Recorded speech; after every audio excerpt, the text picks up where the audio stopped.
Welcome વિદ્યાર્થી મિત્રો। 12મા ચેપ્ટરમાં વર્તુળના વૃતાંશ, વૃત્તખંડ અને વર્તુળનું ચાપ આ બધાના સૂત્ર આપણે થિયરી રૂપે પૂર્ણ કર્યા। હવે આપણે દાખલાની શરૂઆત કરશું, પણ એક વાત તમને યાદ કરાવું કે આ જેટલા સૂત્ર આપણે લખ્યા છે એ બધા સૂત્ર વગર એક પણ દાખલો તમને મજા નહીં આવે ગણવાની। સૂત્ર એટલા તમે પાકા કરજો કે સૂત્ર વગર કોઈ વસ્તુ શક્ય જ નથી કાંઈ। સૂત્ર આડાવરાય ન થવા જોઈએ, સૂત્ર પૂરેપૂરા પાકા થવા જોઈએ, અને સૂત્ર તમારા કમ્પ્લીટ હશે તો જ આ ચેપ્ટરમાં આપણને ભણવાની મજા આવશે। પેલી મારી વાત એક ચોકસાઈથી તમે સાંભળજો, જેટલી સૂત્રની તમે તૈયારી કરશો, જેટલા સૂત્ર તમે પાકા કરશો તો જ તમે આ ચેપ્ટરમાં આગળ ને આગળ વધી શકશો। એટલે મહેરબાની કરીને સૂત્રને તમે એક સૂત્ર કમસે કમ 10 થી 20 વખત તમારે લખવું પડે તો તમને પ્રેક્ટિસ પડી જશે કે આ સૂત્ર આનું જ છે। એટલે રફ બુકની અંદર તમે સૂત્રને 10-20 વખત લખજો, એટલે ખાલી પાકું કરી નાખો થઈ જશે, એના કરતાં લખીને પાકું કરેલું હશે તો તમને વધારે મજા આવશે। કમસે કમ ઓછામાં ઓછું 10 વખત તો લખજો જ। એટલે હવે આ સૂત્રની તૈયારી પૂર્ણ રીતે હશે તો આપણે આગળ દાખલા ગણી શકીએ। તો હવે આપણે દાખલાની શરૂઆત કરશું ચાપની લંબાઈના, પછી વૃતાંશના અને વૃત્તખંડના, અને એની અંદર બધું આવશે। એક દાખલાની અંદર પહેલાં ક્યુ શોધવું આપણે ઓટોમેટિક ખબર પડશે કે આની જરૂર પહેલાં પડશે, તો ચાલો એ સૂત્ર પહેલાં મૂકીએ।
ચાલો પહેલો દાખલો લખશું। 6 સેમી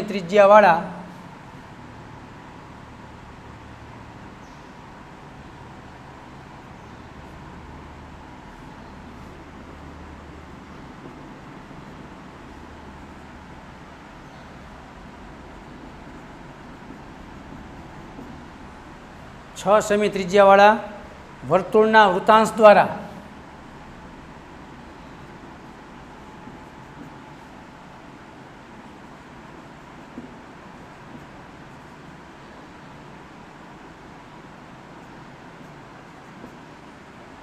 વર્તુળના વૃતાંશ દ્વારા કેન્દ્ર આગળ બનતો ખૂણો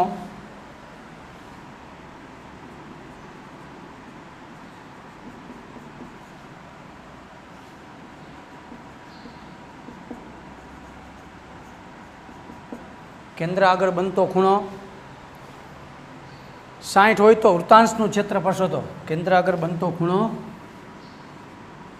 60 હોય તો વૃત્તાંશનું ક્ષેત્રફળ શોધો.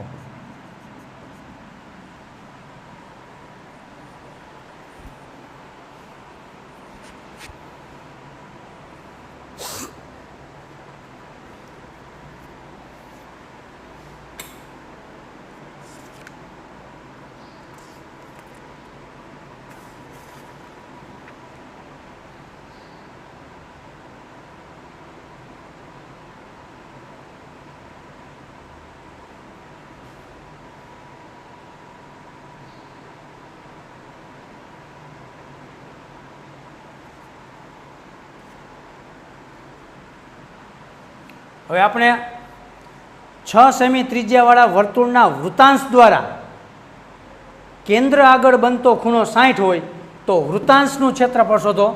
હવે અહીંયા તમને ખાલી વૃત્તાંશનું કીધું છે. મેં તમને યાદ કરાવ્યું હતું કે ખાલી ચોખવટ ન કરે, નામ ન આપ્યા હોય કે લઘુ વૃત્તાંશનું શોધો કે ગુરુ વૃત્તાંશનું શોધો, અને ખાલી એમ કહે કે વૃત્તાંશનું શોધો તો શું કરવાનું? મેં તમને ચોખવટ કરી છે કે ખાલી વૃત્તાંશનું ક્ષેત્રફળ શોધો એમ કહે તો એ લઘુ વૃત્તાંશ જ માનવાનું. ખાલી વૃત્તાંશનું કહે તો લઘુ વૃત્તાંશનું જ આપણે ક્ષેત્રફળ શોધવાનું. અને બીજા નંબરમાં ખૂણો 60નો છે, એનો મતલબ એ કે કેન્દ્ર આગળ 180થી નાનો માપ હોય ને, નાનો ખૂણો, એટલે અમે લઘુ વૃત્તાંશ જ હોય. 180 કરતાં ખૂણો નાનો હોય ને તો લઘુ વૃત્તાંશ જ હોય. ખૂણો 180 કરતાં નાનો એટલે લઘુ વૃત્તાંશ, ખૂણાનું માપ 180થી વધારે તો ગુરુ વૃત્તાંશ. એટલે એના ઉપરથી પણ આપણે ખબર પડી જાય કે 180 કરતાં નાનો છે 60, એટલે ચોખવટ નથી, માટે લઘુ વૃત્તાંશ જ લેવાનું. અને ઓમેય આપણે વાત કરી છે કે ચોખવટ ન હોય, ખાલી વૃત્તાંશની વાત આવે તો લઘુ વૃત્તાંશનું આપણે ક્ષેત્રફળ છે એ શોધવાનું રહીએ.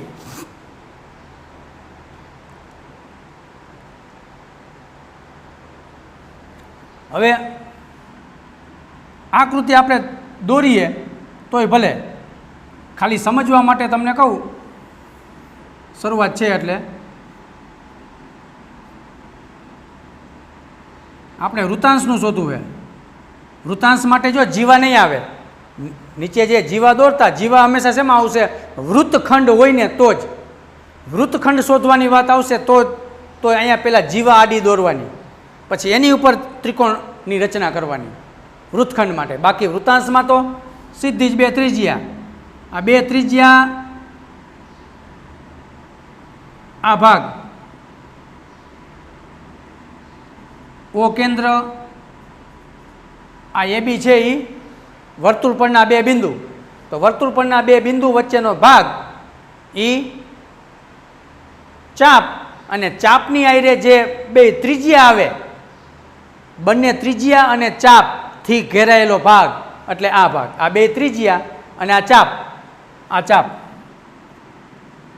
આટલી, આ બે ત્રિજ્યા ON OB, તો બે ત્રિજ્યા અને ચાપથી ઘેરાયેલો ભાગ એટલે વૃત્તાંશ. આનું ક્ષેત્રફળ શોધવું છે. 6 સેમી ત્રિજ્યા, આ 6 સેમી, અને કેન્દ્ર આગળ ખૂણો કેટલો? આ કેન્દ્ર છે, કેન્દ્ર આગળ ખૂણો 60, એટલે આ માપ 60નો ખૂણો. તો આપણે લખશું વૃત્તાંશ માટે ત્રિજ્યા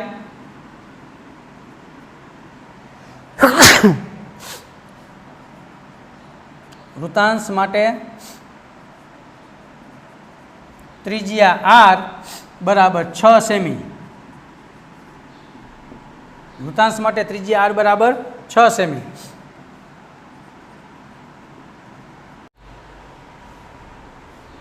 છ સેમી પહેલો દાખલો, 6 સેમી ત્રિજ્યાવાળા વર્તુળના વૃત્તાંશ દ્વારા કેન્દ્ર આગળ બનતો ખૂણો 60 હોય તો વૃત્તાંશનું ક્ષેત્રફળ શોધો.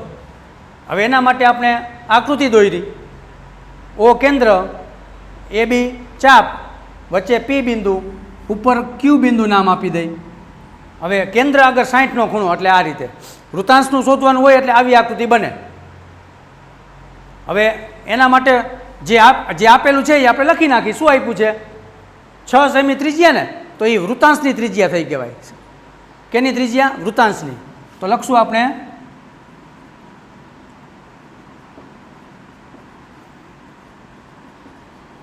વૃત્તાંશની ત્રિજ્યા r બરાબર 6 સેમી. વૃત્તાંશની ત્રિજ્યા r બરાબર 6 સેમી અને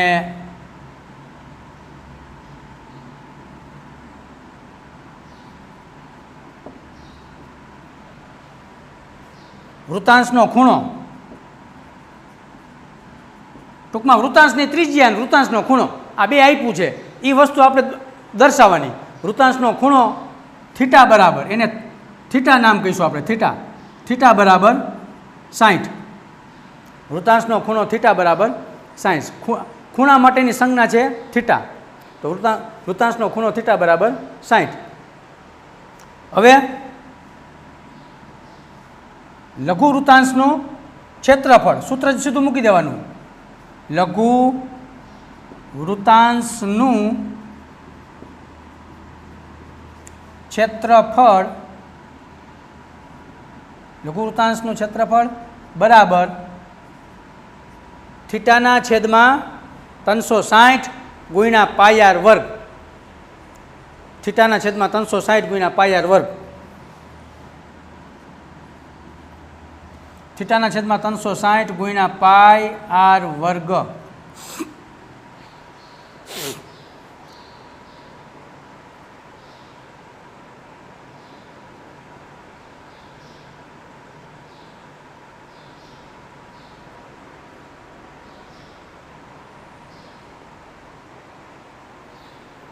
લઘુ વૃત્તાંશનું ક્ષેત્રફળ બરાબર થીટાના છેદમાં 360 ગુણ્યા પાઈ આર વર્ગ બરાબર બરાબર. જો આ સૂત્ર ખાસ પાક્કું જોવું જોઈએ. વૃત્તાંશની વાત છે, લઘુ વૃત્તાંશ, તો થીટાના છેદમાં 360 ગુણ્યા પાઈ આર વર્ગ.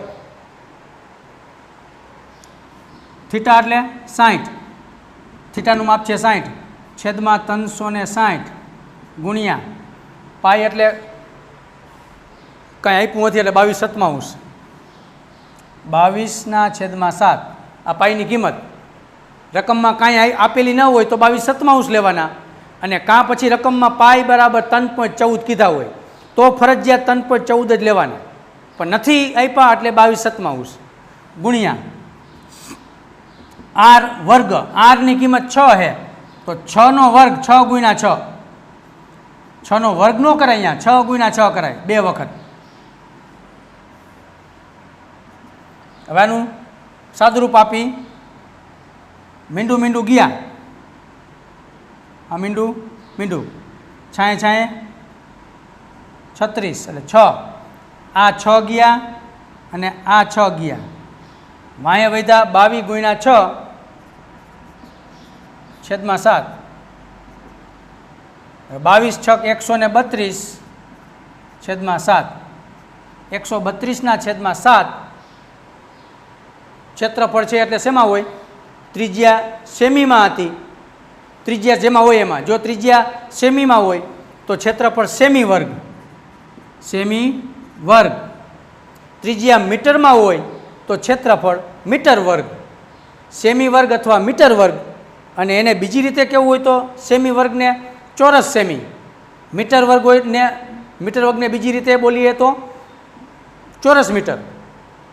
તો ચોરસ સેમી ચોરસ મીટર અથવા તો સેમી વર્ગ મીટર વર્ગ. તો આ 132/7 સેમી વર્ગ, આ આપણને વૃત્તાંશનું ક્ષેત્રફળ મળે.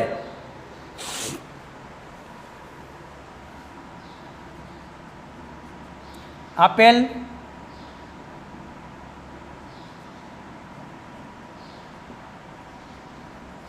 વૃત્તાંશનું ક્ષેત્રફળ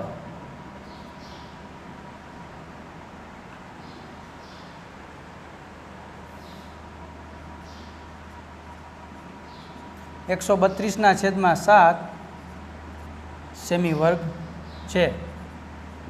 લ્યો આપેલ વૃત્તાંશનું ક્ષેત્રફળ આપણે કેટલું મળે? 132/7। હવે અહીંયા પ્રશ્ન એવો થાય કે આપણે દશાંશમાં જવાબ આપવો હોય તો આપી શકાય, મોટા ભાગે અપૂર્ણાંકમાં જવાબ આપ્યા છે, છતાંય અમુક દાખલામાં એને બે, પણ આપણે તો બે વસ્તુનો ઉપયોગ કરી લેવાનો। 132/7 આવું આવ્યું ને, અપૂર્ણાંકમાં આવ્યું, આ શેમાં કહેવાય? અપૂર્ણાંક સંખ્યામાં। હવે એને દશાંશમાં લેવો હોય તો 132/7, 132/7 કરીએ એટલે પોઈન્ટ પછી બે આંકડા લેવાના, પોઈન્ટ પછી બે આંકડા, તો ડબલ જવાબ મૂકી દેવાના, પહેલાં આ જવાબ પછી એની નીચે બરાબર કરીને દશાંશવાળો જવાબ, તો પણ ચાલે।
ચલો એક દાખલો, હવે આપણે બીજો દાખલો જોશું।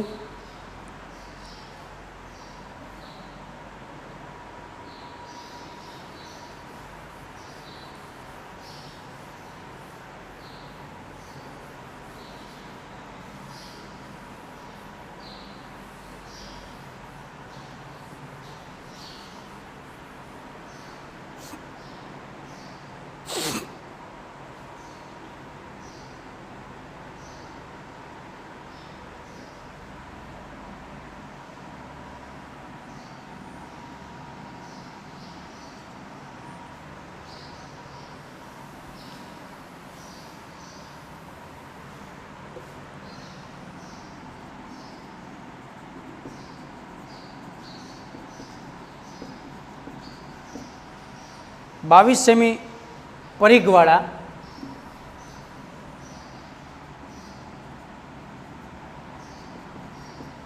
22 सेमी परिघवाड़ा वर्तुळना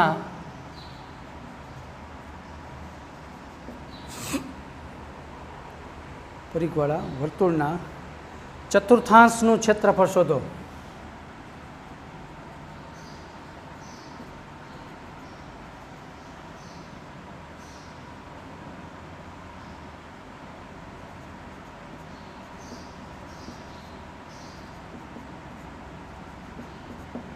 बावीस सेमी परिघवाड़ा वर्तुळना चतुर्थांशનું क्षेत्रफળ शोधो।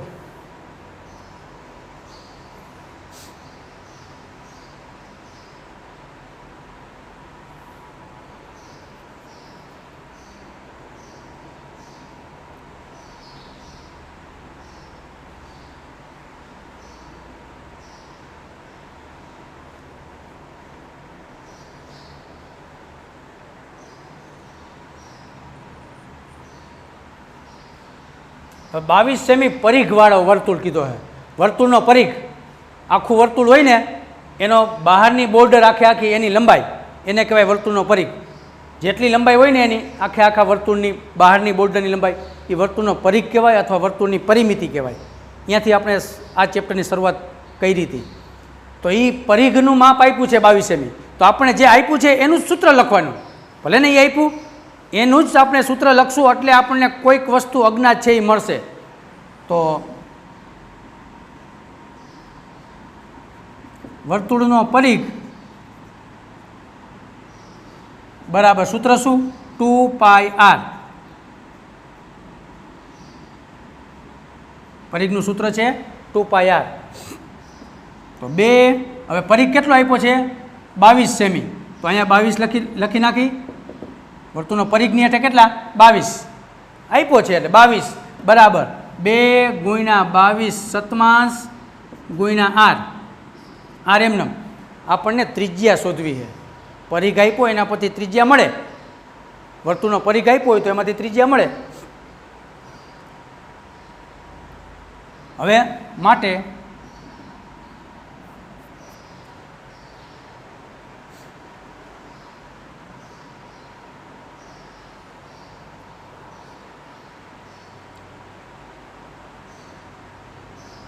આપણે ગમે એ રીતે વિચારી આપીએ.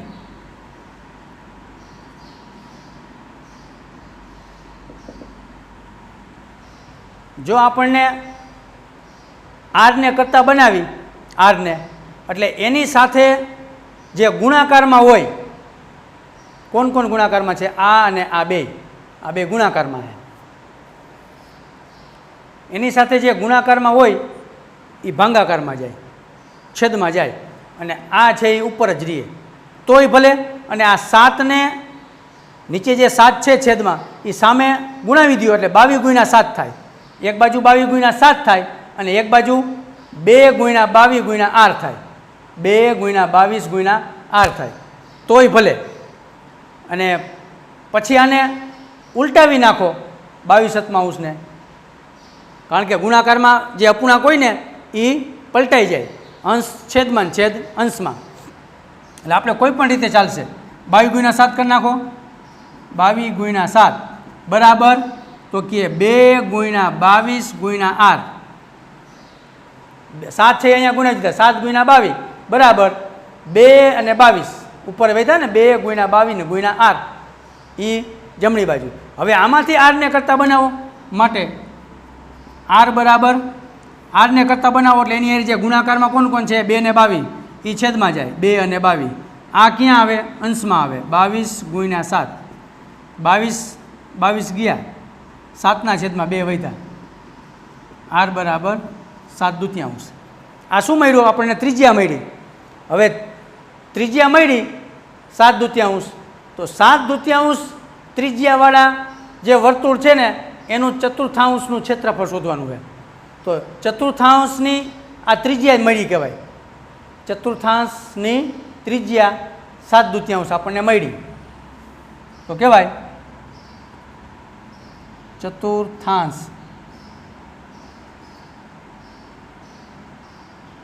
ચતુર્થાંશની ત્રિજ્યા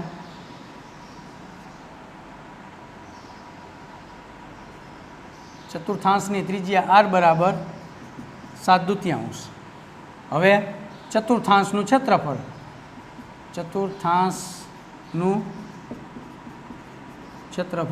બરાબર કરો સૂત્ર યાદ. ચતુર્થાંશનું ક્ષેત્રફળનું સૂત્ર શું? વર્તુળનો ચોથો ભાગ, આ 2 ભાગ અને આ 4 ભાગ એટલે એમાંનો આ 1 ભાગ. જો આટલું આ જે ઘાટું કરું ને એટલો ભાગ આ ચતુર્થાંશ કહેવાય, ચોથો ભાગ. તો વર્તુળનું ચતુર્થાંશનું ક્ષેત્રફળ એટલે વર્તુળનો ચોથો ભાગ એટલે 1/4 પછી વર્તુળનું સૂત્ર મૂકી દેવાનું πr વર્ગ. 1/4 πr વર્ગ, 1/4 πr વર્ગ અથવા તો πr વર્ગના છેદમાં 4, πr વર્ગના છેદમાં 4 તો એ જ થાય. πr વર્ગના છેદમાં 4, πr વર્ગના છેદમાં 4 કયો કે 1/4 πr વર્ગ કયો 1/4 ગુણ્યા 22 સતમાંશ ગુણ્યા r વર્ગ એટલે r એટલે 7/2 2 વખત 7/2 ગુણ્યા 7/2 r વર્ગ છે ને 7/2 ગુણ્યા 7/2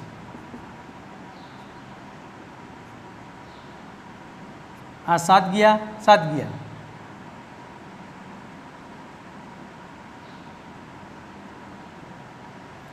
22 હતા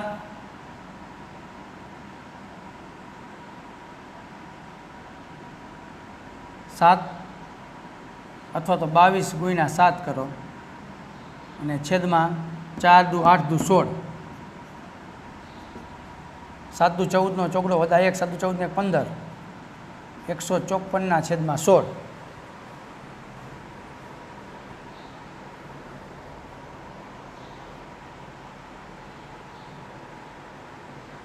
હજી એનું અતિ સંક્ષિપ્ત આપી દો. બેયના અડધા થશે. 7 ભાંગ્યા 2 કરો એટલે 2 સત્તા 14, 1 2 સત્તા 77/8. આ બેયના અડધા કરી નાખો. બે બેકી છે, બેયના અડધા 77/8 સેમી સ્ક્વેર. આ મળ્યું આપણને ચતુર્થાંશનું ક્ષેત્રફળ. તો વર્તુળના પરિઘ આપ્યો હોય તો પરિઘ ઉપરથી ત્રિજ્યા મેળવી લેવાની. એ ત્રિજ્યાનો ઉપયોગ કરીને અહીંયા ત્રિજ્યા મળી. પરિઘ ઉપરથી આપણને 2πr સૂત્ર મૂક્યું, એના પરથી પરિઘ 22, 2 × 22 / r. હવે આ 7 જે છેદમાં છે એ સામે ગુણાવ્યા, 22 × 7 બરાબર કરીને 2 × 22 / r. એ જમણી બાજુ. એમાંથી r ને કરતા બનાવો તો આ બે ગુણાકારમાં હોય એ ભાંગાકારમાં આવે, અને ડાબી બાજુના હોય એ અંશમાં રહીએ. એમાંથી 22 ઉડ્યા, 7/2 એટલે એ ત્રિજ્યા મળી. આ ત્રિજ્યા આપણને ચતુર્થાંશનું જે ક્ષેત્રફળ શોધવું છે એની ત્રિજ્યા કહેવાય.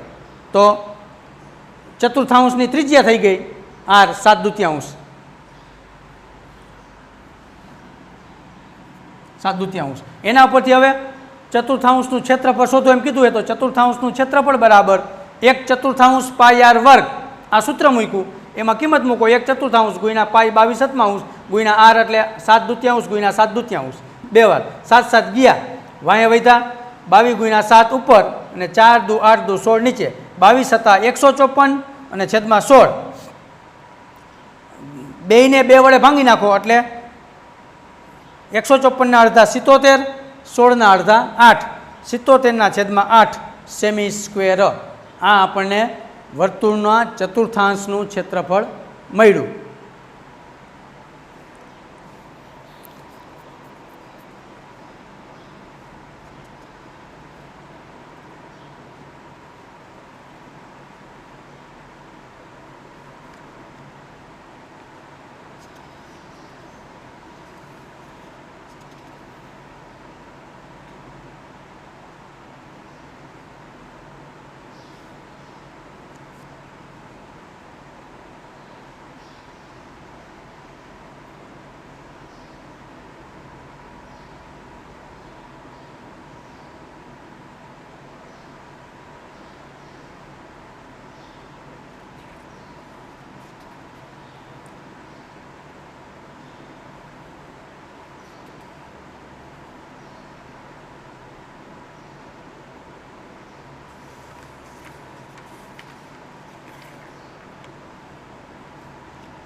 એકવીસ સેમી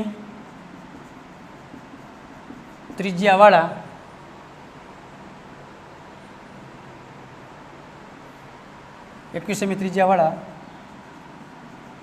વર્તુળનું એક ચાપ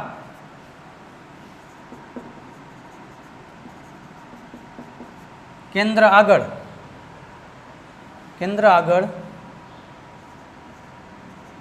60નો ખૂણો આંતરે તો તેને અનુરૂપ 60નો ખૂણો આંતરે છે તો તેને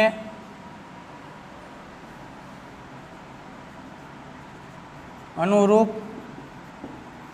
ચાપની લંબાઈ શોધો. 21 સેમી ત્રિજ્યાવાળા વર્તુળનું એક ચાપ કેન્દ્ર આગળ 60નો ખૂણો આંતરે તો તેને અનુરૂપ ચાપની લંબાઈ શોધો. જો ચાપની લંબાઈ, પહેલા સૂત્ર 2. હવે પહેલા 2 સૂત્રમાં ચાપ છે, લઘુચાપ ને ગુરુચાપ. એમાં કઈ ચાપની? તો કે ખૂણો જોઈ લ્યો, 60 છે એટલે કે 180 કરતાં નાનો હોય. ચાપની લંબાઈ પરિઘના અડધાથી ઓછી હોય ને એવી આપણે વાત કરી હતી. આ પરિઘ હોય ને, હા, પરિઘનો અડધો એટલે આ પરિઘના અડધા કરતાં ઓછી હોય તો એ લઘુચાપ લખવાની. એટલે અહીંયા આપણે કઈ ચાપ આવશે? લઘુચાપની જ લંબાઈ આવશે, કારણ કે ખૂણો છે એ 60નો છે. એટલે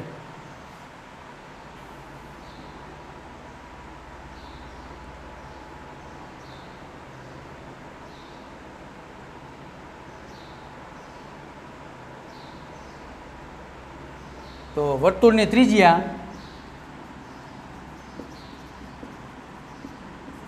r બરાબર 21 સેમી અને કેન્દ્ર આગળ 60નો ખૂણો આંતરે એને કહીશું થીટા. થીટા બરાબર 60. આ બે વસ્તુ મૂકીને હવે લખશું એને અનુરૂપ ચાપની લંબાઈ ને. તો લઘુચાપની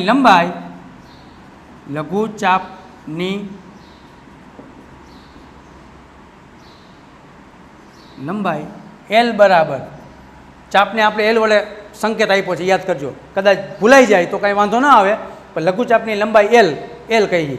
લઘુચાપની લંબાઈ L બરાબર થીટાના છેદમાં 360 ગુણ્યા 2πr. આ સૂત્ર છે, થીટાના છેદમાં 360 ગુણ્યા 2πr.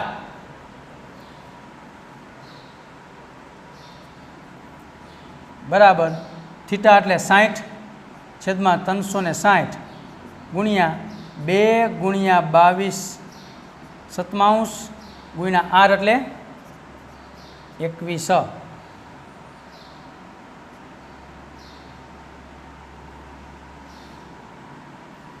હવે તો 60 ગુણ્યા 6 એટલે 360 આવે, એટલે છેદમાં 6 આવશે. છેદમાં 6 ઉપર 1 મૂકી કે ન મૂકી? 7 તેરી 21, 7 તેરી 21.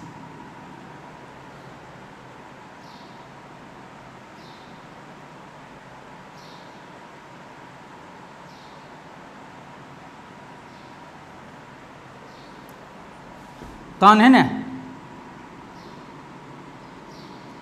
તન એક તન, તન દુ 6, 2 છે, 2 ગયા 22 વધ્યા,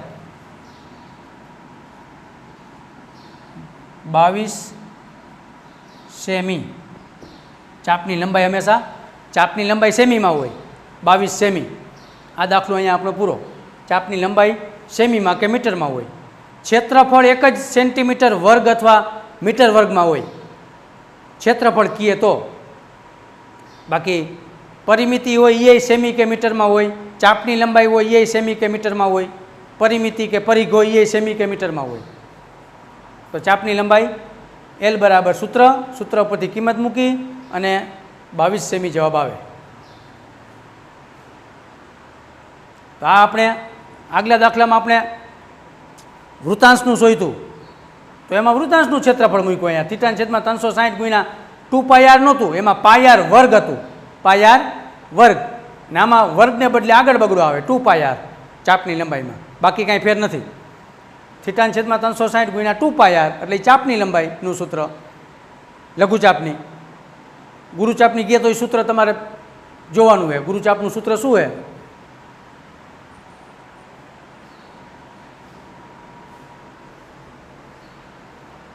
બે સૂત્ર છે, લઘુચાપ અને ગુરુચાપ. તો ગુરુચાપ માટે શું કરશું? વર્તુળના જે આખો પરિઘ હોય, પરિઘ એમાંથી લઘુચાપની બાદ વર્તુળનો આખો જે પરિઘ હોય ને,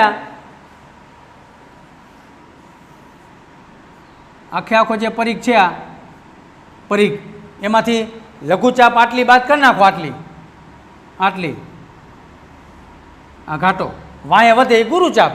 તો સૂત્ર શું બન્યું? વર્તુળના પરિઘમાંથી લઘુચાપ બાદ એટલે આપણને ગુરુચાપ મળશે. જેમ જેમ ઉપયોગ કરતા જશું એમ બધા સૂત્રનો ઉપયોગ છે એ થતો જશે.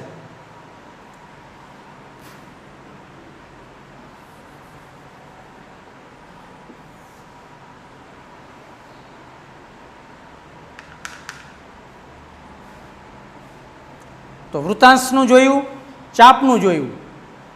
હવે વૃત્તખંડ સુધી આપણે પહોંચવાની વાત છે. તો વૃત્તખંડમાં આગળ બધી પ્રોસિજર આપણે કરવી પડશે, ત્યારે આપણને વૃત્તખંડ મળે. કેટલું છે? હા, તો વૃત્તખંડ માટે આપણને પહેલાં તો વૃત્તખંડ મળે કેમ એ જોવાનું કે વૃત્તખંડનું ક્ષેત્રફળ શું છે. વૃત્તાંશમાંથી ત્રિકોણ બાદ તો આપણે વૃત્તાંશનું શોધવું પડશે. પછી ત્રિકોણ અંદર જે રચાશે, અંદર જે ત્રિકોણ રચાશે, આ ત્રિકોણ,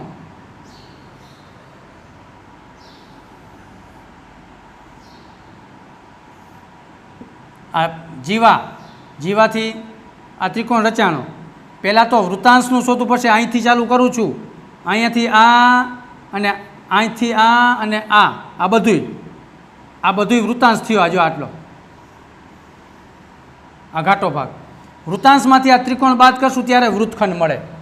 તો વૃત્તાંશનું શોધવાનું, સામે પછી ત્રિકોણનું શોધવાનું, અને પછી વૃત્તખંડનું ક્ષેત્રફળ, લઘુ વૃત્તખંડનું ક્ષેત્રફળ બરાબર લઘુ વૃત્તાંશનું ક્ષેત્રફળ માઇનસ ત્રિકોણનું ક્ષેત્રફળ. ઓલા બે આપણે શોધી લીધા હોય પછી એ બેની કિંમત આમાં આપણે બાદબાકીના રૂપમાં મૂકવાની, ત્યારે આપણને લઘુ વૃત્તખંડનું ક્ષેત્રફળ મળશે. સાથે એમય કીધું હોય કે ગુરુ વૃત્તખંડનું શોધો. તો પહેલાં લઘુ વૃત્તખંડનું તો અહીંયા સુધીનું તો આપણે શોધવાનું જ. લઘુ વૃત્તખંડનું ક્ષેત્રફળ મળી જાય પછી ગુરુ વૃત્તખંડનું ક્ષેત્રફળ બરાબર સૂત્ર શું મૂકશું? વર્તુળના ક્ષેત્રફળ માઇનસ લઘુ વૃત્તખંડનું ક્ષેત્રફળ. તો વર્તુળનું ક્ષેત્રફળ ત્યારે આપણે ગોતવાનું. કેવી રીતે જડે? ખાલી ત્રિજ્યા હોય એટલે વર્તુળનું ક્ષેત્રફળ મળે. કારણ કે વર્તુળનું ક્ષેત્રફળનું સૂત્ર છે πr². પાય એટલે 22/7, r એટલે ત્રિજ્યા આપી હોય, πr² જ છે ખાલી, એટલે એ આપણને વર્તુળનું ક્ષેત્રફળ મળે.